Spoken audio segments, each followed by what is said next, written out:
बच्चे की शख्सियत को मुतासिर होने से बचाने के लिए एक और अहम चीज़ जो है वो इस हवाले से ये है कि बच्चे से बहस ना की जाए, क्योंकि जब भी वालिदैन बच्चे से बहस करते हैं तो बहस के नतीजे में बच्चे की शख्सियत के ऊपर बड़े मनफी असरात मुरतब होते हैं। क्योंकि बच्चे से बहस करना आपका लेवल भी नहीं है। आप बच्चे से जब बहस करना शुरू करेंगे तो आपकी शख्सियत का जो वक़ार बच्चे के जहन में कायम है वो वक़ार ख़त्म हो जाएगा।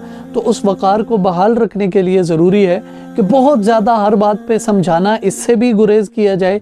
और इसी तरह बिल्कुल बच्चे को कुछ भी ना कहना, ये भी बच्चे के रवैये के ऊपर बड़े मनफी असरात मुरतब करते हैं। इसलिए अहम चीज़ ये है कि बच्चे से बहस बिल्कुल ना की जाए, बल्कि जहाँ पर मुनासिब समझा जाए बच्चे को समझाया जाए प्यार से, जहाँ मुनासिब समझा जाए वहाँ पे बच्चे को डराया जाए, और जहाँ पे मुनासिब समझा जाए बच्चे को डांट के साथ बच्चे को किसी चीज़ को सिखाया जाए।